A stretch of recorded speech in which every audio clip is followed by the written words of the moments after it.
Class 11th जीव विज्ञान biology के क्वेश्चंस जो मैं आपको यहाँ पे बता रहा हूँ, आप जल्दी से इन क्वेश्चन को कर लीजिएगा। यही क्वेश्चन आपके एग्ज़ाम में आपको देखने के लिए मिलेंगे, तो आप ध्यान से इन क्वेश्चन को कर लीजिएगा। और देखिए, इससे पहले मैंने आपको आर्ट में इकोनॉमिक्स का, भौतिक विज्ञान का पेपर यहाँ पे प्रोवाइड करवाया था, तो उनमें से बहुत से क्वेश्चन आपको इंग्लिश आपके पेपर में देखने के लिए मिले थे। आप इन सभी क्वेश्चन को रेडी कर लीजिएगा और कल एग्ज़ाम के पश्चात आप देखिएगा तो यही क्वेश्चन आपके पेपर में आपको मिलेंगे। आपका जो एग्ज़ाम रहेगा मॉर्निंग में 9 बजे स्टार्ट हो जाएगा, तो आप उससे पहले इन क्वेश्चन को जल्दी ध्यान से कर लीजिएगा। अलग से और कोई क्वेश्चन आपको करने की आवश्यकता नहीं है। ये क्वेश्चन और आपकी जो नोटबुक रहेगी केवल उसी को आप रेडी कर लीजिएगा। चलिए, तो सब हम क्वेश्चन पे पहुंचते हैं। फर्स्ट क्वेश्चन रहेगा आपका कि आर्ची बैक्टीरिया को जीवित जीवाश्म क्यों कहा जाता है। दो निषेचन को स्पष्ट कीजिएगा, ध्यान से इन क्वेश्चन को नोट कर लीजिएगा और फिर बाद में इनका रिवीजन कर लीजिएगा। इसके बाद लिखा हुआ है खुले परिसंचरण तंत्र और बंद परिसंचरण तंत्र के आपको दो अंतर लिखना है। एक बात तो ध्यान से सुन लीजिए कि आपको जो एग्जाम में क्वेश्चन आंसर आ रहे हैं आपकी बुक से आ रहे हैं। किसी भी परीक्षा अध्ययन में आपको उसके भरोसे नहीं बैठना है।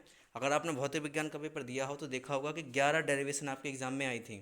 अभी तक किसी भी पेपर में इतनी सारी डेरिवेशन इकट्ठी नहीं आई है। तो आपको ये क्वेश्चन बुक से रेडी करने हैं। जिस भी क्वेश्चन में आपको डाउट होता है तो आप मेरा नंबर जो इसमें दिया होगा उस पर कमेंट कर दीजिएगा, मैं आपको व्हाट्सएप पे उस क्वेश्चन का आंसर सेंड कर दूंगा। चलो देरी नहीं करते हुए क्वेश्चन देखिएगा। 70S और 80S के राइबोसोम में एस का क्या अर्थ होता है, या यूकैरियोटिक और प्रोकैरियोटिक कोशिका में अंतर। केंचुओं के स्तनों को मृत कहा जाता है। अस्थि उपास्थि में दो अंतर बताइए। यूक्लोटाइड क्या है, इसके दो उदाहरण। कोशिका चक्र की जीरो अवस्था को प्रशांत अवस्था क्यों कहा जाता है। ब्लैकमैन का सीमा कारक सिद्धांत, किम्बन की क्रिया। बृहद जैव अणु क्या है। इन क्वेश्चन को रेडी कीजिए, सब दो दो को नंबर क्वेश्चन आंसर हैं। इसके बाद लिखा है कि पौधे में किस हार्मोन्स को तनाव हार्मोन्स कहा जाता है और क्यों। समसूत्री विभाजन को समीकरण विभाजन क्यों कहा जाता है। पादप कोश का जंतु कोशिका में तीन अंतर। सवालों के तीन प्रमुख लक्षण।